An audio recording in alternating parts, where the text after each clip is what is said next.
কোনোদিন আপনি চিন্তা করেছেন যে একজন ব্যক্তি যে রণভূমিতে দাঁড় হয়ে গীতার উপদেশ দিচ্ছে, ওই ব্যক্তি গোপীদের সঙ্গে নাচও করে, প্রেমও করে, রাজনীতি করে এবং তারপরও সে ভিতর থেকে খুবই শান্ত থাকে। আসলে সেই ব্যক্তি কে ছিল? বা সে কি ভগবান ছিল, বা আমাদের মতো একজন মানুষ? এমন একটি উচ্চ জায়গা যে জায়গায় খুব কম লোকেই যেতে পারে। আজকে আমরা আলোচনা করব কৃষ্ণের ব্যাপারে। ধর্মের আলোচনা করা কৃষ্ণ ঠাকুরের মোটেই নয়, একজন জীবিত, সম্পূর্ণ এবং জাগরুক কৃষ্ণর ব্যাপারে। ওশো, যাকে একজন পরম মনুষ্য বলা হয়, একজন এমন ব্যক্তি যে জীবনটিকে বোঝ মোটেই নয়, আসলে নৃত্যের মতো জীবিত থাকে এবং লাইফটি ব্যতীত করে। যদি আপনি কৃষ্ণকে খুব গভীরভাবে জানতে চান, শুধু পুজো করবেনই না, গভীরভাবে জানতেও চাইবেন, তাহলে এই ভিডিওটি আপনার জন্য। এবং হ্যাঁ, আপনি তো ভিডিও দেখে নেন, সম্পূর্ণ শোনেন, কিন্তু সাবস্ক্রাইব মোটেই করেন না। যদি সত্যি আপনার এই কন্টেন্টটি ভালো লাগে, যদি আপনার মনে হয় যে এই জ্ঞানটি আরও অনেক লোকেদের পর্যন্ত পৌঁছানোটি খুবই প্রয়োজন, তাহলে সাবস্ক্রাইব অবশ্যই করুন। আপনার একটি সাবস্ক্রাইব আমাদেরকে অবশ্যই মোটিভেটেড করে, যেন আমরা আরও ভালো ভালো কন্টেন্ট আনতে পারি আপনার জন্য। চ্যাপ্টার 1, কৃষ্ণা, সম্পূর্ণতার একটি প্রতীক। যদি আমি একজন ব্যক্তিকে সম্পূর্ণ মনে করি, তাহলে সে হচ্ছে কৃষ্ণ। ওশো অধ্যায়ের শুরুটি এই বাক্য থেকেই করে। ওনার অনুসারে কৃষ্ণ কোনো সাধারণ ব্যক্তি মোটেই নয়, না সে একজন ধার্মিক ব্যক্তি, সে সম্পূর্ণতার একটি জীবন্ত উদাহরণ। একটি এরকম ধরনের ব্যক্তিত্ব যার মধ্যে জীবনের সব রঙগুলি অবস্থিত রয়েছে: প্রেম, যুদ্ধ, সঙ্গীত, মন, ভক্তি, হাসি এবং ধ্যান। কৃষ্ণ কেন হচ্ছে এত সম্পূর্ণ? ওশো এই কথাটি বলেছে যে আজ পর্যন্ত আমরা যা যা আধ্যাত্মিক লোকেদেরকে দেখেছি, তারা হয়তো সন্ন্যাসী রয়েছে বা ত্যাগী রয়েছে, বুদ্ধ, মহাবীর, ওনারা পুরো সংসারটিকে ত্যাগ করেছে এবং ধ্যান করেছে। কিন্তু কৃষ্ণ, উনি সংসারটিকে জীবিত রেখেছে, ব্যতীত করেছে এবং ওই সংসারের সঙ্গে সবসময়ের জন্য থেকেছে। উনি তো রণভূমিতে রয়েছে, কিন্তু ভিতর থেকে খুব মন রয়েছে। সে তো গোপীদের সঙ্গে গান গায়, নাচ গায়, কিন্তু ওনার কোনো মোহ মায়া নেই। সে রাজনীতি করে, কিন্তু ওই রাজনীতির মধ্যে লিপ্ত মোটেই হয় না। কৃষ্ণ কোনো ব্যক্তি নয়, একটি স্থিতি। ওশো বলেছে যে কৃষ্ণ কোনো ব্যক্তি নয়, সে একটি অবস্থা। একটি অবস্থা যে জায়গাতে মানুষ জীবনের প্রত্যেকটি জায়গা, প্রত্যেকটি ভাগ গভীরতার সঙ্গে জানে, ওর মধ্যে না বিলীন হয়ে। কৃষ্ণের মধ্যে কোনো দ্বন্দ্ব নেই, সে বিরোধের মধ্যে একদমই ব্যালেন্স বানায়, সন্তুলন তৈরি করে। সে কোনো ভোগবাদী না, না শুধুমাত্র একটি যোগী। সে যোগ এবং ভোগের একদম মাঝখানের সন্তুলতা। ধর্মের নতুন অর্থ। কৃষ্ণর সবথেকে অদ্ভুত কথা এটি, সে ধর্মটিকে কোনো দিন বোঝ বানায়নি। ওশো এই কথাটি বলেছে যে কৃষ্ণ ধর্ম আনন্দ, নৃত্য, প্রেম এবং স্বীকৃতি। সে যে কোনো জিনিসটিকে প্রেস মোটেই করে না, না বাসনা, না ক্রোধ, না লোভ। আসলে উনি এইগুলির জ্ঞানের সঙ্গে সম্মুখীন করে। ইনি শিখিয়েছে যে কি ধর্ম ভয়ের আধারিত থাকা মোটেই প্রয়োজন নয়, আসলে আন্তরিক স্বাধীনতা এবং আনন্দের পরে আধারিত থাকা উচিত। একটি খুবই প্রয়োজনীয় পার্থক্য বুদ্ধ বলেছে যে ইচ্ছা ছেড়ে দেন। কৃষ্ণ বলেছে যে ইচ্ছাটিকে বুঝুন, ওইটিকে খুবই হোশ হাওয়ার সঙ্গে ব্যতীত থাকুন, তারপরে আপনি এর উপরে উঠতে পারবেন। এটি পার্থক্য হচ্ছে ত্যাগ এবং জাগরুকতার মধ্যে। জাগ্রতা একটি বোঝার ব্যাপারে। কৃষ্ণ আমাদেরকে প্রেস করে না, সে স্বীকৃতি এবং চেতনার দিকে নিয়ে যায়। যদি কৃষ্ণ এতই সম্পূর্ণ থাকে, যদি সে যুদ্ধভূমিতে দাঁড় হয়ে ধ্যানের মধ্যে থাকতে পারে, তাহলে ওনার দেওয়া গীতার জ্ঞানটি শুধুমাত্র যুদ্ধের সঙ্গে কানেক্টেড রয়েছে, বা ওর মধ্যে লুকিয়ে রয়েছে আমাদের সম্পূর্ণ জীবনের একটি রহস্য। জানুন নেক্সট অধ্যায়তে ভগবত গীতার আসল অন্তর্দৃষ্টি ওশো দৃষ্টিকোণে। চ্যাপ্টার 2, কৃষ্ণর বিরোধ। কারণ উনি পরম্পরা থেকে সম্পূর্ণ ভিন্ন ছিল। যেটি সমাজ মোটে বুঝতে চায় না, ওটি হয়তো ভগবান করে দেয় বা শয়তান তৈরি করে দেয়। ওশো এই চ্যাপ্টারের স্টার্টিংটি এই গুণ এবং খুবই কঠিন সত্যর সঙ্গে করেছে। যখন আমরা কৃষ্ণর জীবনের কথাটি খুবই মনোযোগ দিয়ে দেখি, তাহলে আমরা পাই যে সেটি যে কোনো পারম্পরিক ঢাঁচার মধ্যে ফিট হয় না। আসলে সে একজন রাজা ছিল না, একটি সাধু না, কোনো সন্ন্যাসী না, কোনো ধার্মিক উপদেশক। উনি একসঙ্গে সব কিছুই ছিলেন, কিন্তু তারপরেই কোনো কিছু না। ওশো উনি বলেছে যে একটি রচনাত্মক বিদ্রোহী, একটি এমন ধরনের ব্যক্তিত্ব যেটি সমাজের সীমানাটিকে সবসময়ের জন্য চ্যালেঞ্জ করে এবং ইতিহাস এইটির সাক্ষী যে সমাজকে সবসময়ের জন্য এরকম ধরনের লোকেরা নাড়ায় যার ত্যায়সুদার ঢাঁচাটিকে সবসময়ের জন্য পরম্পরার সঙ্গে প্রশ্ন উঠে। কৃষ্ণ কেন পেয়েছিল এত বিরোধিতা? অবশ্য এই কথাটি বলে যে কৃষ্ণকে প্রত্যেক যুগে বিরোধিতার সম্মুখীন করতে হয়েছে, কারণ উনি ওইসব সীমানার একদম বাইরে ছিল যেটি সমাজ, ধর্ম, নৈতিকতা এবং ব্যবহারের নামের পরে সবসময়ের জন্য টেনে রাখত। উনি সবসময়ের জন্য হাসত, গান গাইত, ড্যান্স করত, বাঁশরি বাজাতো, রাজ রাচাতো, প্রেম করত এবং তারপরেও গীতার মতো গভীর কিছু কথা দর্শন দিত। এই জায়গায় আরেকটি প্রশ্ন দাঁড় হয় যে কোনো ব্যক্তি এত আনন্দময় হয়, প্রেমময় হয়, সে এত জ্ঞানী হতে পারে? সমাজের দৃষ্টিতে মোটেই না। কারণ হচ্ছে যে সমাজ এই জ্ঞানটিকে খুব গম্ভীরতার সঙ্গে বৈরাগ্য এবং ত্যাগের সঙ্গে কানেক্ট করেছে। সমাজ এটি মনে করে যে ব্যক্তির সত্যিকারের একটি জানকারি থাকে সে ওই জীবন থেকে ভিন্ন থেকে একা থাকবে, তপস্বী হবে। কিন্তু কৃষ্ণ কি বলেছে?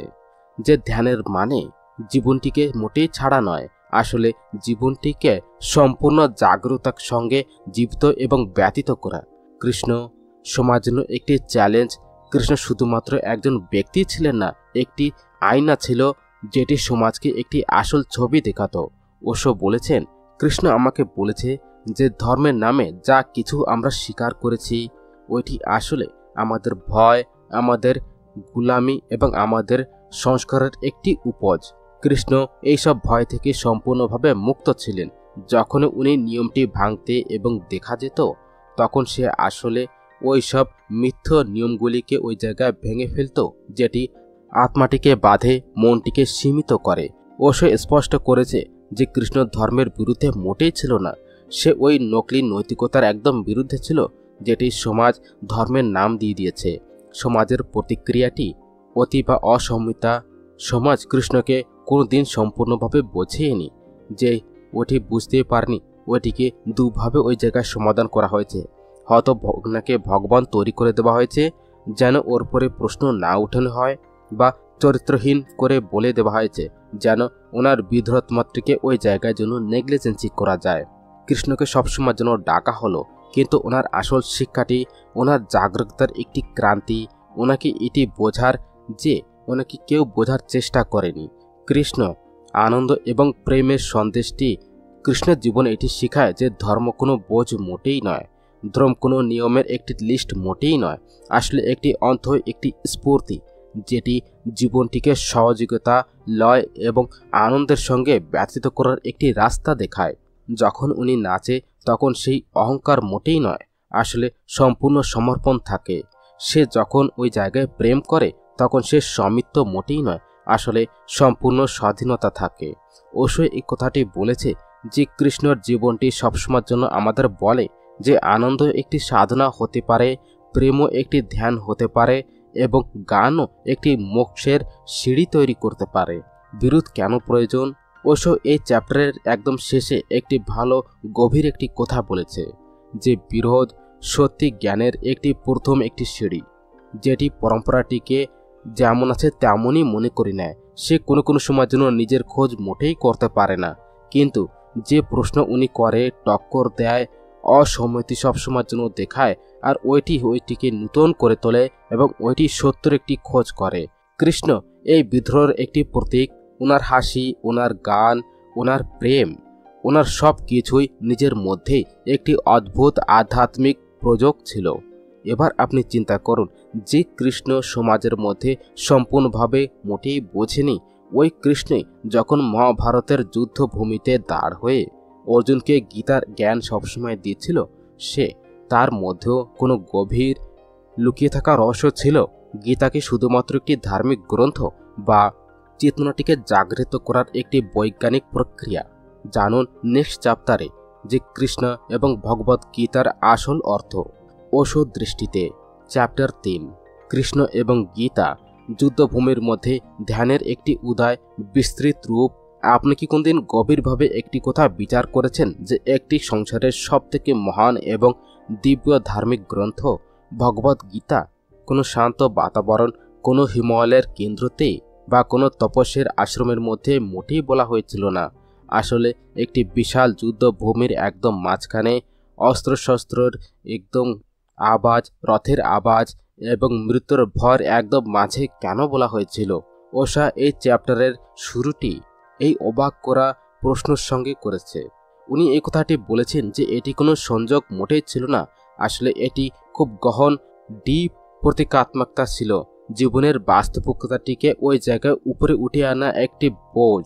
গীতার মধ্যে ওই সময় বলা যে যুদ্ধের মধ্যে আরম্ভ হচ্ছিল, যখন কৌরব এবং পাণ্ডবের সৈনিকগুলি একজন আরেকজনের সামনে দাঁড় হয়েছিল, যখন চারিদিকে মৃত্যুর একদম সন্নাটা ছেয়েছিল এবং অর্জুনের মনও ভয়ের সঙ্গে সবসময় ভেঙে যাচ্ছিল। সে নিজেরই আত্মস্বজন, গুরু, ভাই এবং মৃত্যুটিকে যুদ্ধের ভূমিতে দেখে সবসময়ের জন্য বিচলিত হয়ে গিয়েছিল। ওনার হাত ওই জায়গায় কাঁপা শুরু করে দিল, ধনুষটি পড়ে গিয়েছিল, চোখেতে অশ্রু চলে এসেছিল। আর উনি এই কথাটি বলেছিল যে আমি এই জায়গাতে যুদ্ধ করব না। আর এই জায়গায় কৃষ্ণ গীতার উপদেশ ওই জায়গায় দেবা শুরু করে দিল। কেন? ওশোর অনুসারে কৃষ্ণ অর্জুনকে শুধুমাত্র যুদ্ধ করার জন্য প্রেরিত মোটেই করছিল না। আসলে উনি ওইটিকে চিন্তা ভাবনার সঙ্গে ধ্যানপূর্ণ এবং চেতন অবস্থাতেই কর্ম করার একটি শিক্ষা ওই জায়গায় দিচ্ছিল। কৃষ্ণ দৃষ্টিতে যুদ্ধ শুধুমাত্র একটি বাহ্য মোটেই ছিল না, এটি একটি আন্তরিক যুদ্ধর প্রতীক ছিল। মোহ এবং মায়ার একদমই বিরুদ্ধে, ভ্রম এবং ভয়ের বিরুদ্ধে। ধ্যান এবং কর্মের দিব্য ব্যালেন্সটি ভগবদ্গীতার একটি সবথেকে বড় বিখ্যাত সূত্র, কর্মণ্যেবাধিকারস্তে মা কালে সুখ কাদাচ্ছে। অর্থাৎ শুধুমাত্র আপনাকে কর্ম করার একটি অধিকার রয়েছে, ফলের চিন্তা আপনি মোটেই করবেন না। ওশো এই কথাটি বলেছে যে এটি শুধুমাত্র একটি দার্শনিক উপদেশ মোটেই নয়, আসলে ধ্যানের খুবই অত্যন্ত গুরুত্বপূর্ণ টেকনিক। যখন কোনো ব্যক্তি কর্ম করে তখন সে ফলের চিন্তাটি ছেড়ে দেয়, তখন সে বর্তমান সময়ে সম্পূর্ণভাবে স্থিত হয়ে যায়। ওনার চেতনাটি ভূত এবং ভবিষ্যতের সময় থেকে মুক্ত হয়ে যায় এবং যখন কোনো ব্যক্তি সম্পূর্ণ জাগ্রতার সঙ্গে সম্পূর্ণ উপস্থিত হয়ে কোনো কাজ করে, তখন ওই কাজটি, ওই কর্মটি ধ্যানে পরিণত হয়ে যায়। কৃষ্ণ অর্জুনকে এইটি শেখাচ্ছিল যে তুই যুদ্ধ কর, কিন্তু এমন তেমন কোনো যোগী ধ্যান করছে ঠিক তেমনভাবে যুদ্ধ কর, সম্পূর্ণ সজাগতা এবং সম্পূর্ণ শান্তির সঙ্গে। তোর না কোনো জিতের লালসা থাকুক, না হারের কোনো ভয়, তোর মধ্যে কোনো ক্রোধ থাকলে হবে না, না কোনো মোহ থাকলে। তুই একদম সাক্ষীভাবে কাজ কর, যেমন সাক্ষী একটি তৈরি হয়ে যায় যোগী জীবনটিকে দেখে। কৃষ্ণের অদ্বিতীয় দর্শন জীবনের মাঝে ধ্যান অবশ্যই এই কথার পরে সবসময় জন্য জোর দিয়েছে যে বুদ্ধ এবং মহাবীরের মতো অনেক সন্তরা ধ্যানের খোঁজ দিয়ে একান্তের মধ্যে ঘুরেছিল, জঙ্গলের মধ্যে, গুফার মধ্যে এবং শান্তির মধ্যে যেয়ে। সে এই সংসার থেকে একটু চলে গিয়েছিল, ওনারা জীবনের আবাসটিকে ত্যাগ করে দিয়েছে। কিন্তু কৃষ্ণর মার্গটি সম্পূর্ণভাবে একদমই ভিন্ন। কৃষ্ণ এই কথাটি বলেছে যে তুই ওই জায়গাতেই ধ্যান কর যে জায়গায় তুই আছিস। জীবন থেকে পালানোর প্রয়োজন মোটেই নেই। প্রত্যেক দিনের দায়িত্বের সঙ্গে সম্পর্ক এবং কাজের একদমই মাঝেই ধ্যানের খোঁজটি করে বস। ওশো এটিকে জীবনে ধ্যান আনা বলেছে, মানে যে জীবনটিকে একটি ধ্যানের সাধন তৈরি করে দেবা। ঘরের ভেতরে, সমাজের মধ্যে, ব্যবসার মধ্যে, ক্ষেতের মধ্যে, মাঠে, যুদ্ধভূমিতে, যে জায়গায় থাকবে ওই জায়গায় ধ্যানটিকে জাগৃত করে তুলুন। আপনি একজন শিক্ষক হন যে বাচ্চাদের পড়াচ্ছে, একটি কৃষক হন যে মাঠে কাজ করছে, একটি সৈনিক হোক যে সীমানায় যে সীমার রক্ষা করছে। ধ্যান শুধুমাত্র সাধু বা সন্ন্যাসীর জন্য মোটেই নয়, ধ্যান প্রত্যেক ওই লোকের জন্য যারা সবসময়ের জন্য জাগতে যায়, যারা চেতন জীবন ব্যতীত করতে চায়। গীতা একটি গ্রন্থ মোটেই নয়, চেতনার একটি চাবি। ওশোর অনুসারে ভগবদ গীতার শুধুমাত্র একটি ধার্মিক বই মোটেই নয়, এটি একটি আন্তরিক বিজ্ঞান। এই বিজ্ঞানটি মানুষকে তার ভিতরের গভীর দ্বন্দ্ব, সংঘর্ষ এবং অজ্ঞানের অন্ধকার থেকে বাইরে বের করার একটি মার্গ দেখায়। কৃষ্ণ অর্জুনের সঙ্গে এই কথাটি বলেই বলছে না যে তুই যুদ্ধটি জেত, সে এই কথাটি বলেছে যে সে শুধুমাত্র তুই নিজেকেই পা, তুই চেতন তৈরি হ, তুই সাক্ষী হ এবং তারপরে যে কর্ম কর। সাক্ষী ভাব মানে যে কোনো স্থিতিতে নিজের চেতনাটিকে কেন্দ্রতে রেখে জীবনটিকে দেখা, সেটি শুধুমাত্র তার মধ্যে হারিয়ে যাবা না তার থেকে পালিয়ে যাবা। কৃষ্ণ বলেছে যে তুই ওই জায়গায় লড়াই করো, কিন্তু ওই লড়াইয়ের মধ্যে হারিয়ে মোটে যাবেন না। নিজের চেতনাটি জাগৃত থাকা উচিত। তুমি ওই জায়গায় থাকো যে জায়গায় তুমি আছো। একটি জাগরুক আত্মা কৃষ্ণ কি কোনোদিন ওই জায়গায় বিচলিত হয়েছে? এবার এই জায়গায় আরেকটি গভীর প্রশ্ন উঠে আসে। যখন কৃষ্ণ নিজেই এত গহীন চেতনার কথা বলেছে, যখন সে ধ্যান এবং সাক্ষী ভাবের একটি প্রতীক হয়ে যায়, তখন কি ওই জায়গায় এমন কোনো সময় বা পজিশন এসেছে যখন কৃষ্ণ নিজেই কোনো চেতনা হারিয়ে ফেলেছে? উনিও কোনোদিন মানবীয় দুর্বলতা কোনো জায়গায় দেখিয়েছে? সে কি সবসময়ের জন্য সদা ওই শূন্যতার মধ্যে, ওই আনন্দ এবং ওই জাগ্রতার মধ্যে স্থির রয়েছে? ওসব বলেছে যে কৃষ্ণকে বোঝা মোটেই সহজ নয়। ওনার ভিতরে যে পরম রয়েছে ওটিও রয়েছে, এবং যে মানব রয়েছে সেটিও রয়েছে। উনি সম্পূর্ণ ভ্রমের মধ্যে রয়েছে এবং তার সঙ্গে সম্পূর্ণ পুরুষও রয়েছে। এই গভীরতার সঙ্গে জানার জন্য আসুন আমরা নেক্সট চ্যাপ্টারের দিকে আমরা চলে যাই, যে জায়গায় আমরা জানব যে কৃষ্ণর ওই মানব রূপের ওই অজানা কিছু জায়গা, যেটি শুধুমাত্র ওষুধ দৃষ্টিতেই আমরা বুঝতে পারব। চ্যাপ্টার 4, কৃষ্ণের মানবতা। সে কি কোনো সময়ের জন্য একটু নাড়াচাড়া হয়েছে? ওশো এমন একটি কথা বলেছে যেটি আমাদের ভিতরের পর্যন্ত সম্পূর্ণভাবে নাড়িয়ে রেখে দেয়। যদি কোনো ব্যক্তি কোনো সময়ের জন্য বিচলিত না হয়, তাহলে সে মানুষ নয়, একজন মেশিন। এই বাক্যটি খুবই সহজ অবশ্যই মনে হয়, কিন্তু যখন এটি কৃষ্ণের মতো একজন দিব্য পুরুষের পরে লাগু করা হয়, তখন এই বিচারটি সম্পূর্ণভাবে ক্রান্তিকারী নিয়ে চলে আসে। যখন আমরা কৃষ্ণের ব্যাপারে আমরা জানি সে সবসময়ের জন্য হাসতে, ব্যালেন্স এবং অডিক সবসময়ের জন্য দেখা যায়, কিন্তু ওসব বলেছে যে কৃষ্ণ সবসময়ের জন্য নাড়াচাড়া করেছে। হ্যাঁ, ওনার মেথাডটি একটু আলাদা ছিল নাড়াচাড়া করার। উনি ওর মধ্যে একটি বিশেষ ধরনের চেতনতা, এক ধরনের মন স্বীকৃতি এবং এক ধরনের আন্তর্যাত্রাটিকে নিয়ে চলে যায়। কৃষ্ণ ভগবান নয়, একজন পরম মানুষ। আমরা কৃষ্ণকে সত্যি ধরে একটি পরিপূর্ণ ভগবানের রূপে পুজো করার একটি অভ্যাস করে নিয়েছি, কিন্তু ওশো এই ছবিটিকে ওই জায়গায় ভেঙে রেখে দিয়েছে। উনি বলেছে যে কৃষ্ণ কোনো চমৎকারী দেবতা মোটেই ছিল না যে প্রত্যেক পরিস্থিতিকে জাদুর সঙ্গে সমাধান করত। আসলে উনি এমন একজন মানুষ ছিল যে প্রত্যেক পরিস্থিতিকে সম্পূর্ণ জাগরুকতা, ভাবনাত্মক গভীরতা এবং ধ্যানের সঙ্গে সবসময়ের জন্য ব্যতীত করত। পরম মানবের অর্থ হচ্ছে ওই ব্যক্তি যে প্রত্যেক মানব সঙ্গে গোপনের সঙ্গে চলে আসে, দুঃখের সঙ্গে, প্রেমের সঙ্গে, ধর্মের সঙ্গে, সংঘর্ষের সঙ্গে, কিন্তু ওর মধ্যে সে ডুবে যায় না। সে ওর মধ্যে দেখে, বোঝে এবং তারপরে ওই অনুভবের সঙ্গে তার উপরে উঠে চলে আসে। গান্ধারীর অভিশাপটি একটি করুণ কথা। মহাভারতের সব থেকে করুণ দৃশ্য ছিল গান্ধারীর কৃষ্ণটিকে শ্রাপ দেবা, একটি অভিশাপ দেবা। ওই সময় একজন মা যে 100 বাচ্চাকে ওই জায়গায় যুদ্ধে হারিয়ে ফেলেছিল, নিজের শোক এবং রোষটিকে কৃষ্ণের পরে থোপে দেয় এবং সে অভিশাপ দেয় যে তোমার বংশ ওই জায়গায় নষ্ট হয়ে যাবে, যেমন আমার বংশ নষ্ট হয়ে গেছে। এবার আপনি কল্পনা করুন যে ধর্ম এবং অধর্মের একদমই মাঝে সুইর নোকের মতো যত বারেক রেখার পরে নৃত্য করেছিল, যে অর্জুনকে গীতার একটি উপদেশ দিয়েছিল, যে নিজের প্ল্যানিং রণনীতিকে পাণ্ডবদের বিজয় করেছিল, যে ন্যায়ের নামের পরে অধর্মীদেরকে হারিয়েছিল, ওই জায়গায় ওই কৃষ্ণ শেষে একা থেকে যায়। নিজের বংশের বিনাশটিকে নিজের চোখে দেখে এবং তারপরে জঙ্গলে সে হারিয়ে যায়। এটিকে একটি হার ছিল? এই জায়গায় বড় একটি প্রশ্ন দাঁড় হয়ে দাঁড়ায় যে এইটি কি কৃষ্ণের কোনো পরাজয় ছিল? সে কি ওই জায়গায় ভেঙেছিল? সে কি ওই জায়গায় নিজের নির্ণয়ের পরে সবসময়ের জন্য পস্তাবা করেছিল? ওশোর উত্তরটি এই জায়গায় খুবই সুন্দর এবং গভীরতার সঙ্গে গভীরভাবে রয়েছে। কৃষ্ণ দুঃখের মধ্যে ডুবে বিলীন মোটেই হচ্ছিল না। সে ওই জায়গায় দুঃখটিকে প্রেসও করেছিল না, দাবিও ছিল না। উনি ওই দুঃখটিকে সম্পূর্ণভাবে জীবিতভাবে ব্যতীত করেছে, সেটি কোনো অজ্ঞতা ছাড়া, কোনো প্রতিক্রিয়া ছাড়া। সে প্রত্যেক ভাবনাটিকে চেতনার সঙ্গে দেখেইছিল। এটি ওনার দিব্যতা ছিল। ভাবনার থেকে মোটেই আপনি পালাবেন না, ওইটিকে বুঝবেন। ওইটিকে আমরা প্রায় ভাবনাটিকে একটু উপরে উঠে সবসময়ের জন্য দেখার চেষ্টা করি, কিন্তু কৃষ্ণর জীবনটি আমাদেরকে সবসময়ের জন্য শেখায় যে আসল আধ্যাত্মিকের অর্থ হচ্ছে যে প্রত্যেক ইমোশনটিকে, ভাবনাটিকে সম্পূর্ণ জাগ্রতার সঙ্গে জীবিত থাকা। কৃষ্ণ মোটেই কাঁদেনি, কিন্তু সে কঠোরও হয়নি। সে সবসময় জন্য হেসেছে এবং সে ওই হাসির মধ্যেও খুবই গভীর একটি ব্যথা লুকিয়েছিল। সে মোটেই রোস্ট করেনি, কিন্তু পরিস্থিতিটিকে খুবই গভীর সঙ্গে সবসময় যেন বুঝেছে।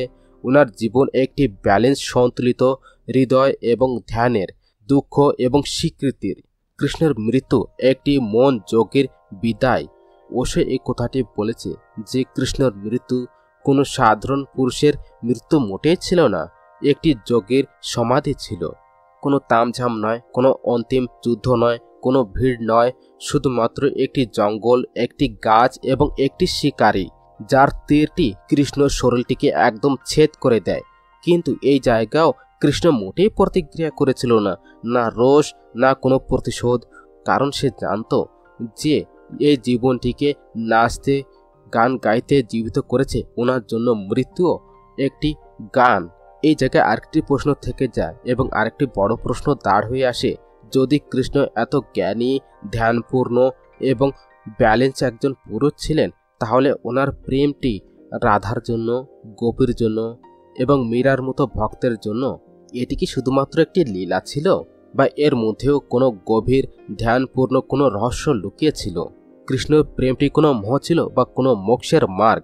জানুন নেক্সট চ্যাপ্টারে যে কৃষ্ণের প্রেম দর্শন শুধুমাত্র অসুর দৃষ্টিতে। চ্যাপ্টার 5, কৃষ্ণের প্রেম কোনো খেলা মোটেই নয়, আত্মার উড়ান, বিস্তৃত রূপ। আমরা সবাই কৃষ্ণকে রাধার সঙ্গে সবসময় জন্য দেখেছি। ছোটবেলা থেকেই আমরা ওনাদের রাসলীলার কথা শুনেই আসছি। গোপীর সঙ্গে গান, রাধার সঙ্গে বাঁশুরির ধুন এবং একটি দিব্য প্রেমের একটি রোড ম্যাপ চিত্রণ। কিন্তু আমরা কি কোনো সময় যেন একটু দাঁড় হয়ে এটি চিন্তা করেছি যে এই প্রেমটি আসলে কি ছিল? এটি কি কোনো সাংসারিক আকর্ষণ ছিল, বা এর পেছনে কোনো গভীর আধ্যাত্মিক কোনো রহস্য লুকিয়েছিল? ওসব বলেছেন যে কৃষ্ণের প্রেম কোনো সাধারণ প্রেম মোটেই ছিল না, এটি আত্মার খুবই একটি উৎসব ছিল।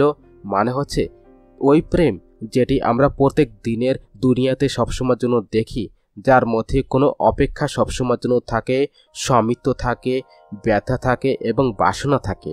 কৃষ্ণের প্রেম ওর থেকে সম্পূর্ণভাবে ভিন্ন ছিল। রাধা এবং কৃষ্ণ দুটি শরীর, একটি আত্মা। ওশোর অনুসারে রাধা এবং কৃষ্ণর সম্বন্ধটি কোনো সামান্য নায়ক নায়িকার কোনো প্রেম মোটেই ছিল না। এটি ওই প্রেমের একটি প্রতীক ছিল, যার মধ্যে আমি এবং তুর একদম সীমানাটি ওই জায়গায় ভেঙে যায়। রাধা এবং কৃষ্ণ একজন দুজনের মধ্যে এত বেশি পরিমাণে বিলীন হয়ে গিয়েছিল যে ওই জায়গায় কোনো অপেক্ষা ছিল না, না কোনো স্বামিত্ব। রাধা কৃষ্ণর ঊর্জার একটি স্ত্রী পক্ষ ছিল, এমন ধরনের ঊর্জা শুধুমাত্র দেয় যেটি শুধুমাত্র প্রেম করে, কোনো অধিকার ওই জায়গায় দেখায় না, কোনো ভবিষ্যতের কোনো প্ল্যানিং না করে। ওনার প্রেমটি এই পৃথিবীর মোটেই ছিল না, উনি আকাশে ছিল। একটি আধ্যাত্মিক মিলন ছিল। রাসলীলা আধ্যাত্মের একটি উৎসব, নাকি কোনো ভৌতিক ক্রিয়া? অনেক লোকেরা রাসলীলাটিকে একটি ভোগাত্মক দৃষ্টির সঙ্গে সবসময়ের জন্য দেখে। তারা এটি সবসময় চিন্তা করত যে কৃষ্ণের মধ্যে অনেক গোপীদের সঙ্গে নৃত্য করে কোনো সাংস্কৃতিক ক্রিয়া করেছে। কিন্তু ওশো এই দৃষ্টিকোণটিকে ওই জায়গায় সম্পূর্ণভাবে নেগলিজেন্সি করে দিয়েছে। উনি বলেছে যে জায়গায় শরীর, মন এবং আত্মা এক জায়গায় একসাথে নৃত্য করে, ওই জায়গায় একটি রাস হয়। রাসলীলা একটি ধ্যানের অবস্থা। ওইটি ওই স্থিতি যে জায়গায় নৃতক এবং নৃত্য মোটেই ভিন্ন থাকে না, যে জায়গায় গোপীর কোনো স্ত্রীয়া আসলে আত্মার একটি প্রতীক ওই জায়গায় তৈরি হয়ে যায়, যেটি নিজের পরমাত্মা কৃষ্ণর সঙ্গে একটি মিলনের অভিলাষা নিয়ে সবসময়ের জন্য ঘোরে। এই মিলনটি শুধুমাত্র একটি নৃত্য বা প্রেমের মোটেই নয়, আসলে এটি একটি চেতনার একটি উচ্চতম স্তর, যে জায়গায় সব কিছু ওই জায়গাতে বিলীন হয়ে যায়, শুধুমাত্র প্রেম থেকে যায়, আর ওই প্রেম শুধুমাত্র স্বয়ং ঈশ্বর তৈরি হয়ে যায়। কৃষ্ণর প্রেম অধিকার নয়, আসলে একটি স্বাধীনতার এবং স্বতন্ত্রতার প্রতীক। ওশো সবসময়ের জন্য এই কথার পরে জোর দেয় যে কৃষ্ণর প্রেম মোটেই বাঁধে না, আসলে স্বাধীন করে দেয়। কৃষ্ণর প্রেম কারোকে ধরে রাখে না, তারপরে অধিকার করে না। সে রাধার সঙ্গে প্রেম করেছে, কিন্তু ওটিকে মোটেই বেঁধে রাখেনি। সে মীরাকে আপন করেছে, কিন্তু কোনো সময়ের জন্য ধরে রাখেনি। ওনার জন্য প্রেম এমন একটি স্থিতি যে জায়গায় দুজন লোক এক জায়গা হয়ে একজন আরেকজনকে নিয়ে রাখার স্বাধীনতা দেয়, না একজনের একটি পাখনা কাটে। এটি কারণ যে কৃষ্ণ প্রেম কোনো মোহ বা কোনো বাসনার রূপ মোটেই ছিল না। আসলে ওই প্রেম অন্তত একদম মোক্ষের দিকে নিয়ে চলে যায়, যে জায়গায় প্রেম নিজেই একটি ধ্যান পরিণত হয়। কৃষ্ণর মেসেজ প্রেম করুন, কিন্তু হোশের সঙ্গে, জেনে শুনে ওসর অনুসারে। কৃষ্ণ আমাদেরকে খুবই অত্যন্ত ইম্পর্টেন্ট মেসেজ দিয়েছে যে প্রেম করুন কিন্তু সচেতন থেকে।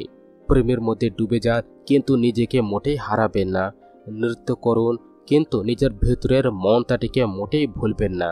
সম্পর্কের মধ্যে থাকুন কিন্তু ওনার বোঝের মধ্যে মোটেই প্রেস হবেন না। কৃষ্ণ প্রেমের মধ্যে না কোনো পাগলামি রয়েছে, না কোনো গুলামি রয়েছে।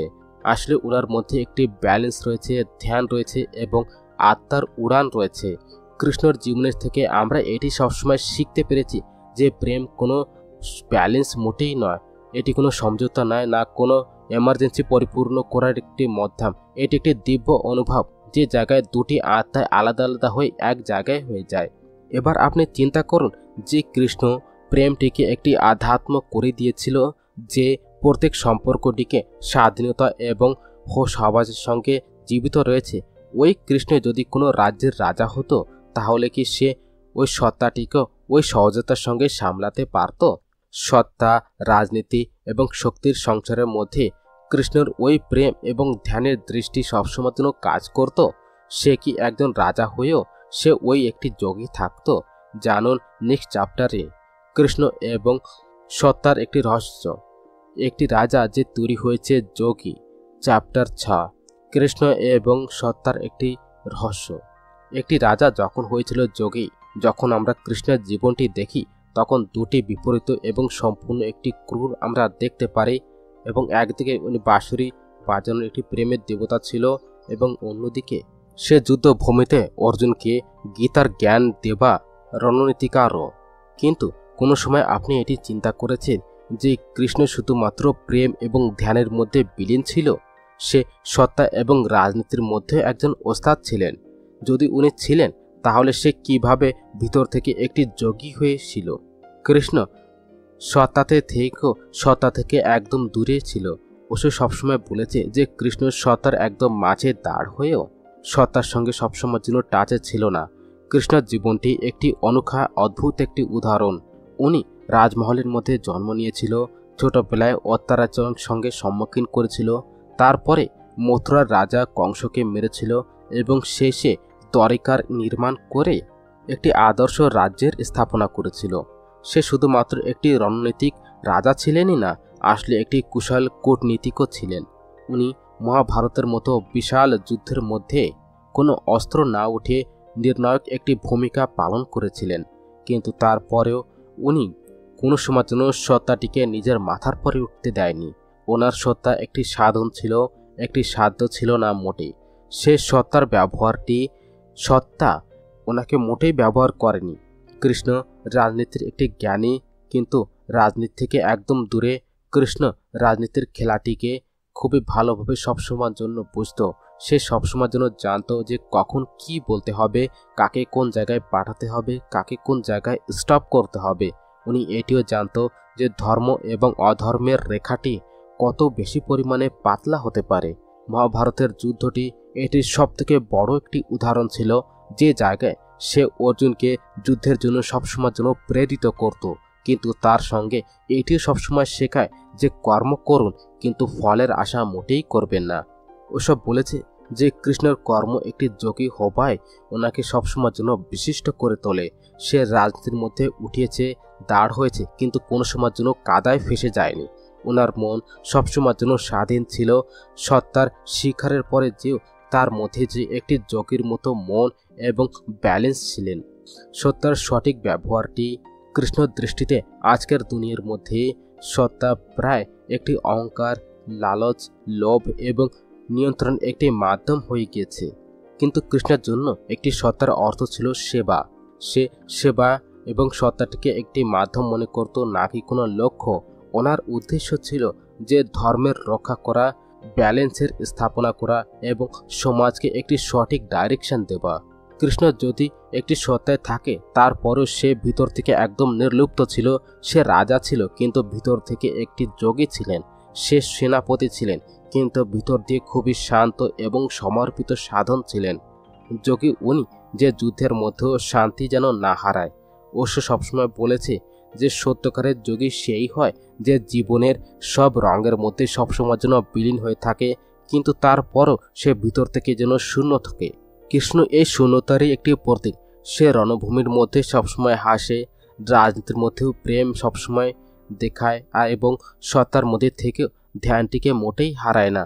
ওনার জীবনটি আমাদেরকে সবসময় শেখায় যে ধ্যানের অর্থটি সন্ন্যাস মোটেই নয়, আসলে জাগ্রকতা, এবং প্রেমের অর্থ পলায়ন মোটেই নয়, আসলে গভীরতা থাকে। চ্যাপ্টার 7, কৃষ্ণর অন্তটি লীলার সমাপন বান এবং নূতন একটি শুরু। কৃষ্ণর জীবনটি যত বেশি পরিমাণে রহস্যময় রয়েছে, ওর অন্তটি তার থেকে বেশি গূঢ় এবং বিচারণীয় রয়েছে। আমরা সবাই এটি শুনেছি যে কৃষ্ণর বধটি একটি শিকারী করেছিল যে হরিণ মনে করেছিল, কিন্তু এত বড় মহান আত্মার অন্তটি এত সামান্য হতে পারে? ওশো সবসময়ের জন্য বলেছে যে কৃষ্ণের অন্ত কোনো দুর্ঘটনা মোটেই ছিল না, এটি তো একটি সম্পূর্ণ লীলার একটি পূর্ণ বিরাম ছিল। দ্বারিকার পতনটি বাইরের এবং ভিতরের দুনিয়ার একটি সংকেত। মহাভারতের যুদ্ধটি ওই জায়গায় সমাপ্ত হয়েছিল, পাণ্ডব বিজয় হয়েছিল, কিন্তু বিজয়ের পরে যেটি বেঁচেছিল ওটি ছিল শোক, একা থাকা এবং তারপর একটি ভারী খালিপন। কৃষ্ণ সবসময়ের জন্য জানত যে ধর্মের স্থাপনাটি ওই জায়গায় হয়ে গেছে, এবার অবধর্মের পূর্ণচক্র শুরু হবে, কারণ এই সৃষ্টি সবসময়ের জন্য চক্রে চলে। যে জায়গায় দিন রয়েছে ওই জায়গায় রাতও রয়েছে। দ্বারিকার ওই জায়গায় ডুবে যাওয়া কোনো ভৌগোলিক ঘটনা মোটেই ছিল না, এটি ওই চেতনার একটি সংকেত ছিল যেটি এখন শরীরটিকে ওই জায়গায় ত্যাগ করার জন্য তৈরি ছিল। কৃষ্ণর বধটি ওই জায়গায় একটি প্রতীকাত্মক কথা, একটি শিকারীর যে ওই জায়গায় তীর চালিয়েছিল যেটি কৃষ্ণর পায়ে লেগেছিল। ওই পা যে পায়ে শ্রী বিষ্ণুর চিহ্ন ছিল, এটি কি কোনো সংযোগ ছিল? ওশো সবসময়ের জন্য বলে যখন কেউ পূর্ণতাটি প্রাপ্ত করে নেয় সে নিজের শরীরটি ওই জায়গায় মোটেই ছাড়ে না, ওইটিকেই ছেড়ে দেয়, যেমন একটি ফুল গাছ থেকে নিচে পড়ে যায়।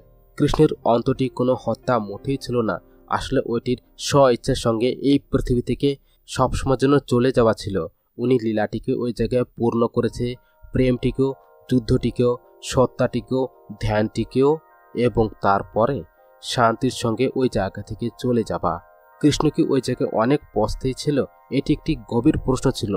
কৃষ্ণ কি মহাভারতের যুদ্ধ থেকে কোনো পরিণাম থেকে কোনো গ্লানি হয়েছিল? ওসব বলেছে যে জাগরুকতার মধ্যে জীবিত থাকে সে মোটেই বাস্তবা করে না, কারণ সে কোনো কিছুই না জেনে করেনি।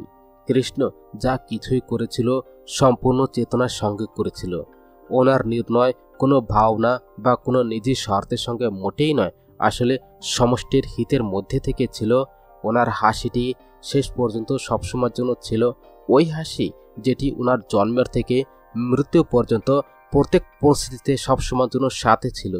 কৃষ্ণ শেষে একটি শুরুর সঙ্গে কৃষ্ণ চলে যাওয়া কোনো দুঃখিত অন্ত মোটেই ছিল না, একটি চ্যাপ্টারের সমাপন ছিল যেটি নেক্সট একটি অধ্যায়ের জন্য শুরু হয়। ওসব বলেছে যে কৃষ্ণ মোটেই মারা যায়নি, সে লীলাটি পরিপূর্ণ করে আমাদের ভিতরে সবসময়ের জন্য বেঁচে রয়েছে। কৃষ্ণ এখন বাইরে নয়, আসলে ভিতরে রয়েছে। যখনই কেউ কোনো প্রেমপূর্ণভাবে বেঁচে থাকে, হোশ হাওয়াজের সঙ্গে বেঁচে থাকে, ওই জায়গায় কৃষ্ণ চলে আসে। এবার চিন্তা করুন যে কৃষ্ণর জীবন এত ব্যাপক, এত পরিপূর্ণ যদি ছিল, তাহলে আজকেও কি আমরা ওনার ভিতরে লুকিয়ে থাকা ওই যোগীকে দেখতে পারি? মানুষ যুদ্ধ এবং মোহর মধ্যে সবসময় ফেসে থেকে কোনো সময় কৃষ্ণের মতো সম্পূর্ণ হতে পারে? আজকের সময়ও কি প্রেম, ধ্যান এবং জাগরুকতার সঙ্গে আমরা আমাদের ভেতরের ওই কৃষ্ণকে সবসময়ের জন্য জাগাতে পারি? জানুন শেষের চ্যাপ্টারেতে কৃষ্ণ আজকের সময় সবসময় জীবিত রয়েছে আমাদের ভেতরে, আপনার ভেতরে, সবার ভেতরে। চ্যাপ্টার 8, কৃষ্ণ আজকের সময়ও জীবিত রয়েছে আপনার ভেতরে, আমাদের ভেতরে, সবার মধ্যে। কৃষ্ণ একটি ঐতিহাসিক পাত্র ছিল, ওনার সময়টি ব্যতীত হয়ে গিয়েছিল, কিন্তু কৃষ্ণ শুধুমাত্র ব্যতীত সময়ের একটি কথা, বা আজকের সময় এটি আমাদের ভিতরে কোনো জায়গায় জীবিত রয়েছে। ওসব বলেছেন যে কৃষ্ণকে মন্দিরে আপনি মোটেই খুঁজবেন না। যদি খুঁজতে হয় তাহলে নিজের ভিতরে ঢুকে যান। কারণ কৃষ্ণ কোনো ব্যক্তি ছিলেন না, সেটি একটি অবস্থা, একটি প্রেমের, ধ্যানের, আনন্দের। কৃষ্ণ একটি প্রতীক, একটি ঊর্জা, একটি আন্তরিক যাত্রা। কৃষ্ণের জন্ম জেলের একদম আঁধারের কোঠরির মধ্যে হয়েছিল। এটি একটি ঐতিহাসিক ঘটনা মোটেই ছিল না, আসলে একটি গভীর প্রতীকের সিগন্যাল ছিল। এটি সবসময়ের জন্য আমাদের দেখায় যে দিব্যতার জন্মটি আধারের মধ্যেই হয়। যে জায়গায় জীবনের মধ্যে চারিদিকে সবসময়ের জন্য আধার থাকে, ব্যথা, সংঘর্ষ, ভয় এবং অশিক্ষার সঙ্গে ভরে থাকা, তখনই ভিতর থেকে একটি প্রকাশের চিঙ্গারি উপরে চলে আসে। কৃষ্ণ ওই প্রকাশেরই একটি প্রতীক। সে এসেছিল কিন্তু একটি সামান্য বাচ্চার মতো মোটেই নয়, আসলে একটি চেতনার উচ্চতম অবস্থাটিকে নিয়ে চলে এসেছিল। উনি জীবনটিকে একটি উৎসবের মতো ব্যতীত করেছে। ওনার বাঁশরি শুধুমাত্র একটি বাদ্য ছিল না, ওটি একটি দিব্য স্পন্দন ছিল, একটি এমন ধরনের ধ্বনি যেটি ডাইরেক্টলি আত্মাকে টাচ করে। যখনই ওই বাঁশরিটি বাজত তখন শুধুমাত্র কানই নয়, আসলে মনও সবসময় শুনত। এই সঙ্গীত শুধুমাত্র একটি আন্তরিক ধ্যান অবস্থাটিকে জন্ম দিত, একটি এমন স্থিতি যে জায়গায় আমি সম্পূর্ণভাবে মিটে যায় আর সম্পূর্ণভাবে প্রেম থেকে যায়। কৃষ্ণ গোপীদের সঙ্গে রাসলীলা করেছিল, কিন্তু এই রাস কোনো সাধারণ নৃত্য মোটেই ছিল না। এই প্রেম এবং সমর্পণের একটি প্রকাশটা ছিল। এটি আত্মা এবং পরমাত্মার মিলনের একটি প্রতীক ছিল। এটি লীলা সবসময়ের জন্য দেখাতো যখন অহংকার কোনো জায়গায় সমাপ্ত হয়ে যায় তখন জীবন একটি নৃত্যে পরিণত হয়, আর ওই নৃত্যের মধ্যে কৃষ্ণ নিজে থেকেই প্রকট হয়ে যায়। ওসব বলেছে যে প্রত্যেক মানুষের ভিতরে একটি গোপী লুকিয়ে রয়েছে। এই গোপী আমাদের আত্মা, যে শত শত বছর ধরে কৃষ্ণের প্রতীক্ষা করছে। ওই পূর্ণতার, যে ওই প্রেমের, ওই শান্তির, যেটিকে আমরা বাইরে সবসময়ের জন্য খোঁজার চেষ্টা করি কিন্তু যেটি ভিতরেই লুকিয়ে রয়েছে। কৃষ্ণ কোনো ব্যক্তি মোটেই নয় যে দ্বারিকাতে ছিল।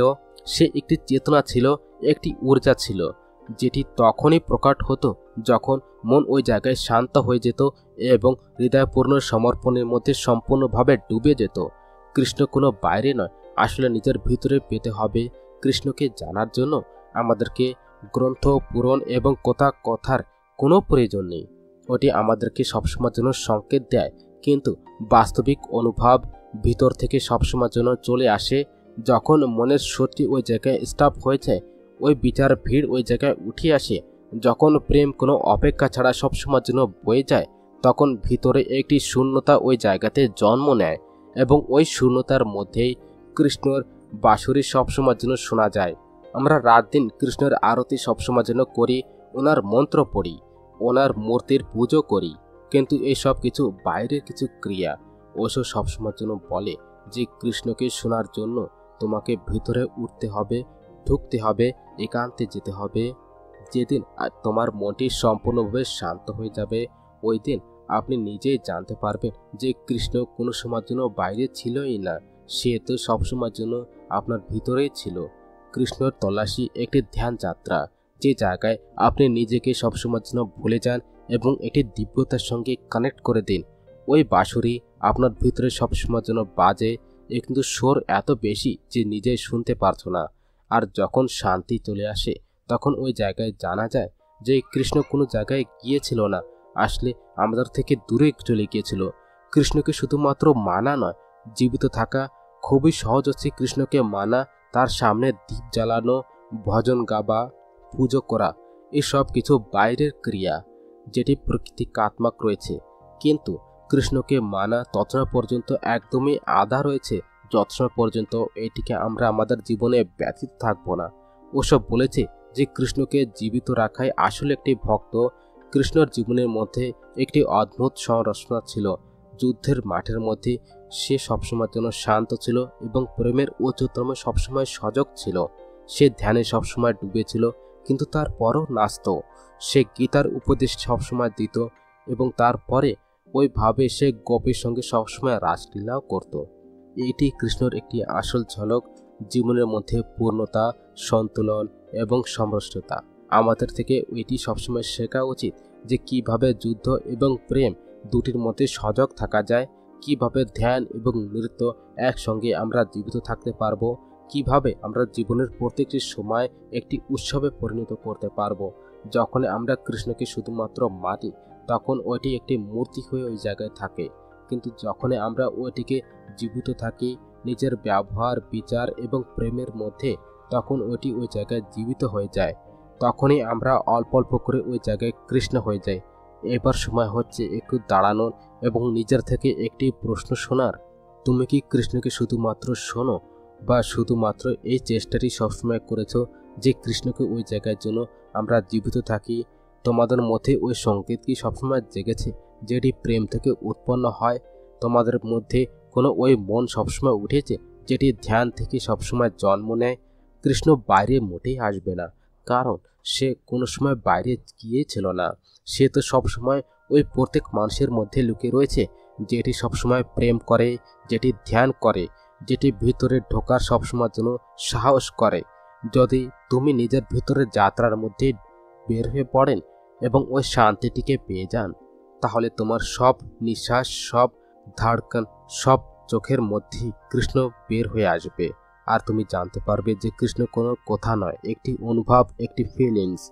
তাহলে ফ্রেন্ডস, ওশোর বই কৃষ্ণের the man and his philosophy আমাদেরকে সবসময় জন্য শেখায় যে কৃষ্ণ শুধুমাত্র একটি ধার্মিক চরিত্র মোটেই ছিল না, আসলে একটি জীবনশৈলী ছিল।